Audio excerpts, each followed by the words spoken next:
My name's Stephanie Hickson, and I am both a patient here and the mother of a patient here.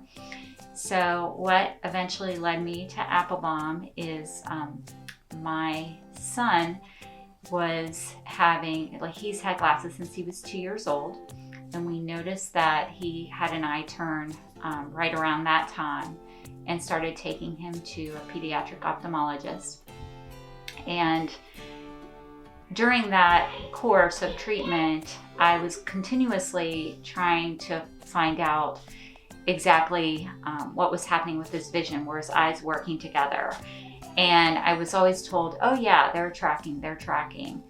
And then eventually I started getting nervous because I saw that my son, as he approached 6 years old, we started seeing where he was having trouble catching a ball.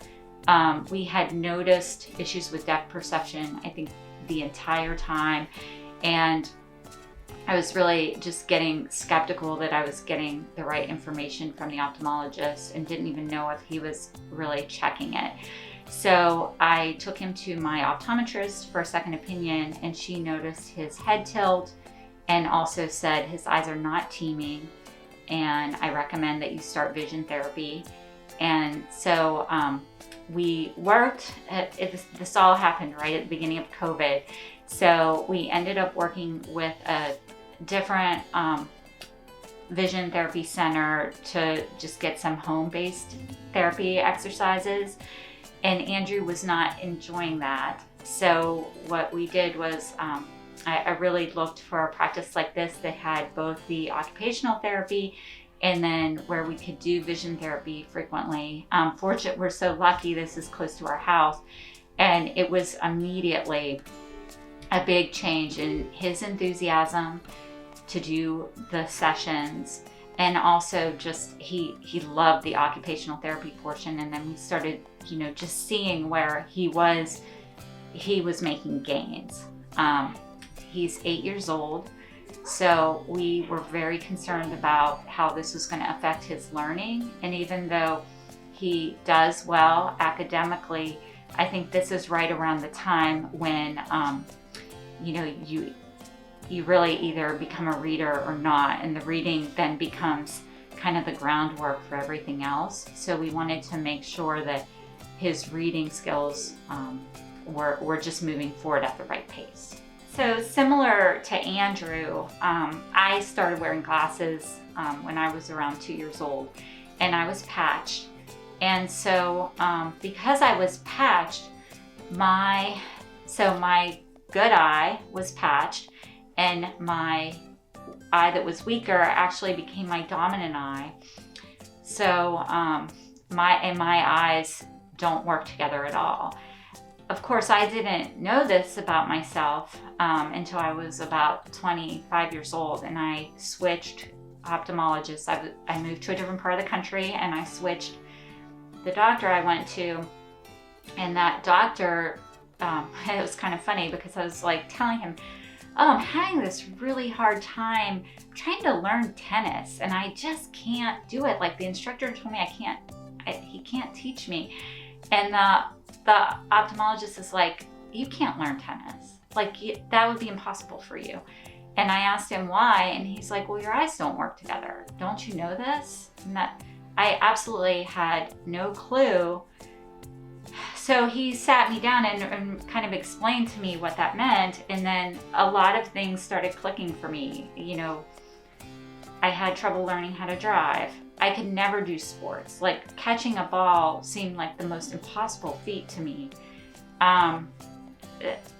Just understanding three-dimensional. I happen to be an engineer, so I had some three-dimensional coursework in college, and it was always really hard for me compared to the other things that I would work on.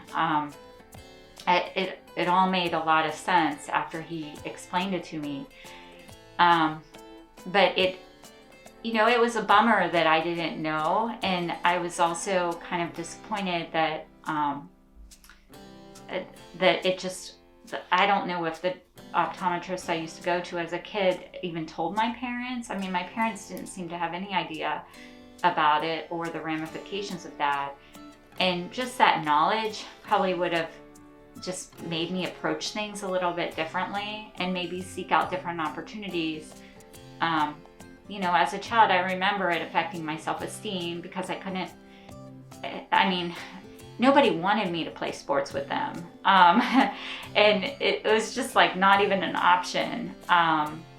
And it delayed me, I think, finding a good path towards physical fitness. I eventually did as an adult. I did solitary sports like running and golf and yoga and other things, but it took me a while to find that path. You miss an opportunity to play a lot of team sports. And I was lucky though. I realize now I'm so lucky that I love to read. And so academically, this really didn't pose any major challenges for me, but I understand that's often not the case. So when this came up with Andrew, of course, it was something that I was looking for, but it was not something that I could figure out myself, because even when they would give him the exercises in the office to find out if his eyes were teaming, I couldn't tell myself. So I don't know, when he started doing the therapy and I saw the gains he was making, even though I thought that my condition was irreversible, I just decided to try. I thought it might make it easier for him to come to therapy and kind of model for him the fact that I knew this was hard, but I still, wanted to do it. And just, I'm actually seeing gains myself, which I didn't expect to see at this level. So I'm really excited about that. And I'm actually going to try to learn tennis again this year. So I'm pretty looking forward to that.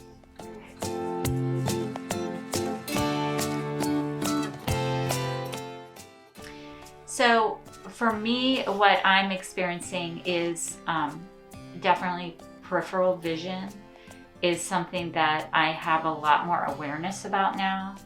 And through the course of the therapy, I can see the exercises that were originally hard for me are becoming easier, and I'm much more aware of when both eyes are turned on. And when I do the exercises, I can tell how my eyes are sort of starting to work together gradually. I am spending more time outside with my kids and gaining confidence in being able to throw the ball back and forth with them. And the changes that we've seen in my son, he's playing baseball and he's actually able to play this year. Like he was on third base in the last game. He caught a number of balls that came his way. He made 2 hits out of 3 when he was up to bat. And that's not something that we've seen previously with him. And his confidence level has just gone way up. And I can't, as a parent, that's like huge. He wasn't reading earlier this year for pleasure at all. He was only reading when we made him. And over the last 2 months, he started picking up books and reading on his own, which is, I can't tell you how important that is to me, because I really do think that's going to be the key for him to stay academically strong.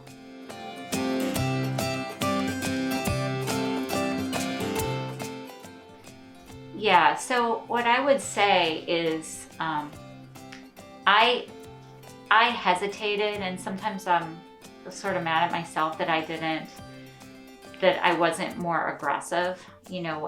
As I said, when my son was 2 and we started taking him to the doctor, I was very clear with that pediatric ophthalmologist that this is an issue that I had, and I wanted to make sure that my son didn't have the same issue. And my son's issue with his eyes, like the weak muscle, it is genetic.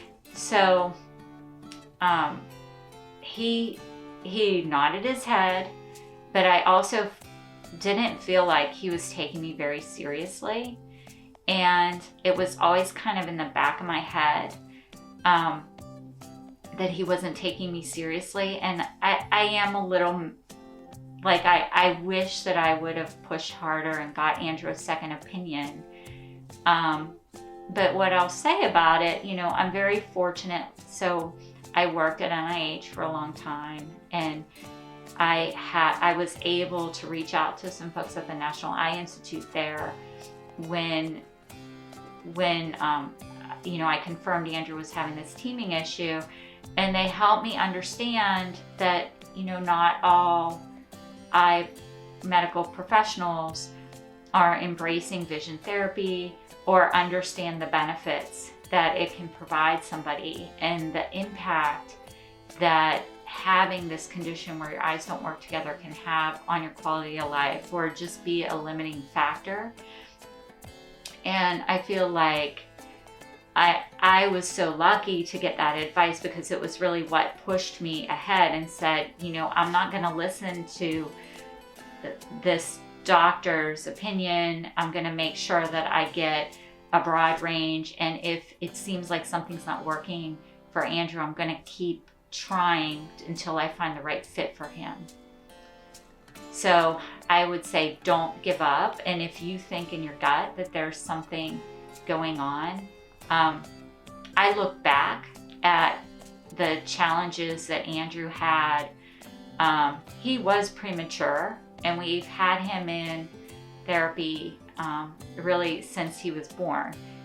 And we went back to the therapy center that we worked with and talked to them about it, and they're like, yeah, like now that we look back, we can see where a lot of this was tied to his vision, and we gave him strategies to sort of work around that, but not to improve the real issue that he was having. So because he developed these strategies to work around it, a lot of people don't understand, like you don't look at him and think that he has a problem. And I don't think any of his teachers nobody has ever come to us and said, hey, we think there's something going on here. It's really just been like us really paying attention to him and saying, you know what, for some reason, he's not able to work at his potential, and let me just keep digging here until we figure it out.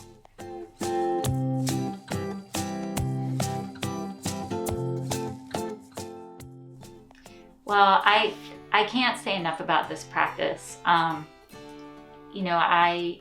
As I've been going through the therapy myself, what I've really enjoyed is not only do they give me exercises to do at home and give me things here, which I actually enjoy. I think it's pretty fun. But they tell me what's going on. So Dr. Starman is very good at telling me, okay, this is why tell me what you're seeing, and I'll tell her what I'm seeing, and then she'll say, this is why you're seeing it, and this is at the point where your eye is turning, and we need to hold it here for this long so that you're going to get stronger. And I'm just getting that guidance along the way, and just that little bit of like information at the same time I'm doing something, it just helps me really get a sense of what's going on, and then motivates me and helps me understand what I need to work on